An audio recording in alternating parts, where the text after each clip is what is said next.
So, Jessica, we've reviewed our defence capability statements.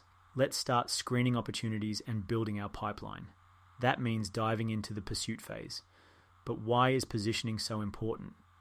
Can't we just wait for the tender to drop? It's all about groundwork, Darian. The pursuit phase happens before a formal defence tender is even released. It's the prep work, gathering intelligence, evaluating whether a project is worth pursuing, and setting yourself up for success long before anyone writes a single word of a proposal. Okay, so like building the foundation before the house. Exactly. It's during this phase you can identify opportunities and, crucially, decide whether to invest your time and resources in chasing them. Defence tenders can be expensive to bid for, so you've got to screen them carefully.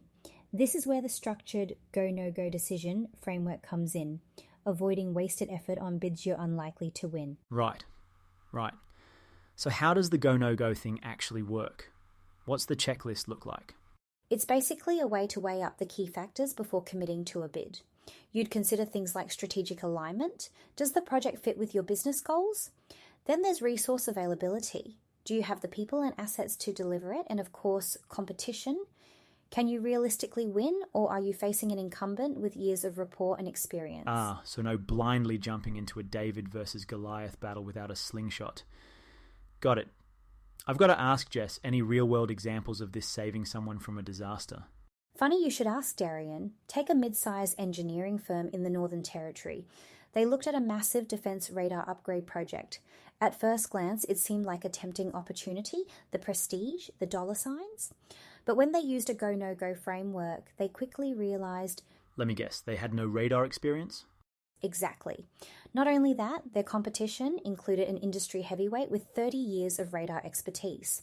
Plus, the client for the project was one they'd barely worked with before. Bottom line, they had little chance to win, and pursuing it would have diverted crucial resources from smaller, winnable projects. They said no go and avoided a financial and resource headache. I like it. Smart moves, not wasted efforts. It's a disciplined approach, isn't it? Keeps you from biting off more than you can chew. Exactly. That's what makes the pursuit phase so critical, learning to pick your battles. Strategic decisions made early can be the difference between winning one big tender or losing a string of bids simply because you spread yourself too thin. All right, Jess. So we've covered the groundwork and the go-no-go framework. That's all making a lot of sense. Now, say a company decides, yes, this defence project is worth going after. What's the next step? How do you actually start positioning yourself to win? That's where strategic positioning comes in. You don't just bid, you plan how you're going to win. It's all about aligning your approach with the client's priorities. A great tool for this is the Solution Experience Resources Matrix, or CR Matrix. Heard of it? Oh yeah, sounds fancy. What's it actually do? It's a simple but powerful framework. You take each major requirement of the project and map out 3 things. Your solution, what you're proposing to deliver, your experience, proof you've done it before, and your resources, how you'll make it happen, like your team or your technical assets. It keeps your strategy cohesive. And shows you're not just making stuff up last minute, right? Exactly. For example, say you're bidding on, a Brisbane tender for building a secure defence facility. You wouldn't just say, yeah, we can do that. You'd outline your past projects, like a similar facility you've built, and name the specific team members who worked on it. The SER matrix makes sure you've got the evidence and resources to back your promises. Okay, so it's not just blowing your own horn. It's proving why you're the best choice. Love that. But let's talk teams then. This all sounds good on paper, but who's actually putting all the pieces together? The bid team, and they're absolutely critical. You need to assemble your A team during the pursuit phase, not after the tender drops. That means assigning clear roles like the bid manager, technical experts, writers, and even graphic designers. Big tenders can have heaps of moving parts, so coordination is key. I can see it already. Confusion, missed deadlines, people doubling up on stuff. It's chaos without a proper plan, huh? Exactly. That's why tools like a responsibility chart or even a swim lane diagram can work wonders. They visually show who's responsible for what and when. For that Brisbane example, you'd have your architect focusing on the design, your engineer handling structural details, and your graphics team creating those professional diagrams evaluators love. All right, practical example time. You promised one, Jess. Right. A few years ago, there was a Brisbane tender for a base redevelopment. Early in the pursuit phase, the team hit a snag. The requirements included integrating a cutting-edge environmental management system.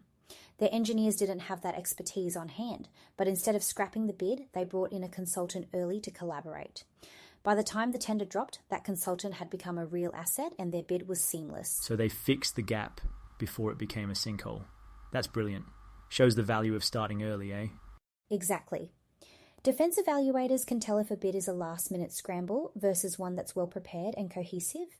Building your team early also keeps your staff motivated and clear on the plan, even on the longer projects. It's not glamorous work, but it's what gets I reckon it shows, Jess. These defence projects aren't just awarded on what you promise, but how you prove you're ready to deliver. I love how all this prep leads to stronger bids. All right, Jess. We've covered building the right team and getting all those pieces in place to impress evaluators. But none of that comes without a cost, right? So, how do you start planning financially when chasing a defence tender? These bids can't come cheap, can they? Oh, absolutely, Darian. Defence bids can cost hundreds of thousands just to prepare, especially for major contracts. The key is budgeting realistically during the pursuit phase.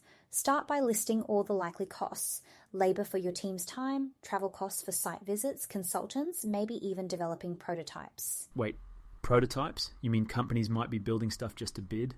In some cases, yes. For complex equipment or tech, Defence might want a mock-up or proof of concept, and that adds to the cost. It's why you need a clear idea of what you're committing to before saying, we're in. You also need to factor in contingencies. Things like extended deadlines or unexpected scope changes can push up costs quickly. So, a bit like setting a budget for Reno work at home, only for defence, eh? Get the estimate, then add a chunk on top because something always blows out. Exactly like that, except the stakes are much higher. A stretched budget in this context doesn't just cost money, it can cost your company's reputation if you can't deliver. That's why financial risk management is a big part of the pursuit phase. All right, walk us through managing these risks. How do companies keep from sinking their own ship? First, decide early if this bid aligns with your financial capacity. If a tender is worth, say, $50 million, but your company usually works below $5 million, it might be a stretch, even if you win. You'll need to think about cash flow and whether you need additional financing to handle a big project. Then assess what compliance costs are involved.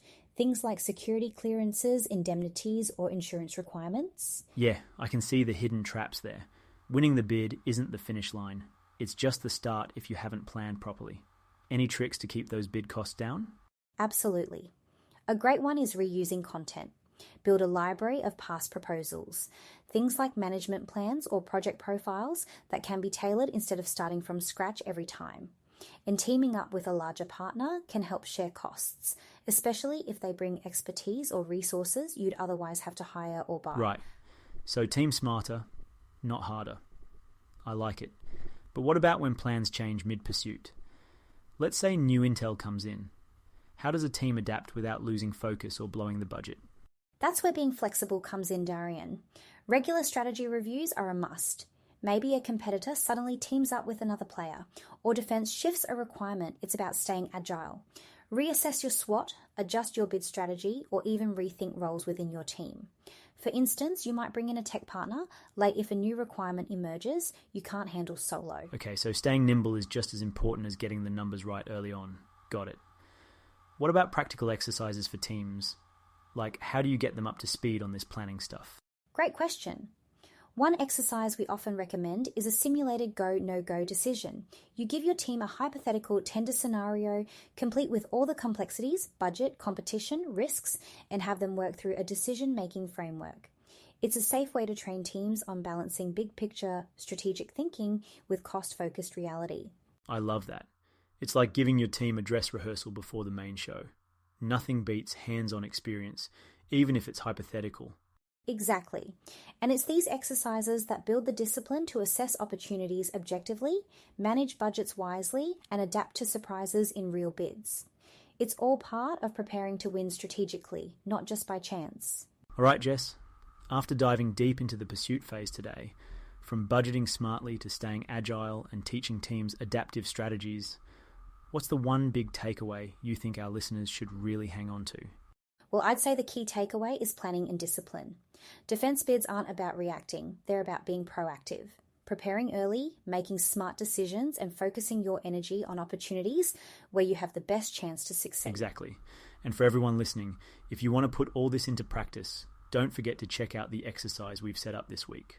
Yes, it's a go, no-go decision checklist exercise. You can find opportunities by visiting decnet.com.au, navigating to the project opportunities section, and using the filter tool to find an upcoming tender. Then use the checklist to test if it's worth pursuing. It's a great way to test what we've covered.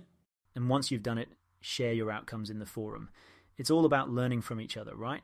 Exactly, Darian. Plus, we'd love your feedback. Just hit reply to the email with your thoughts.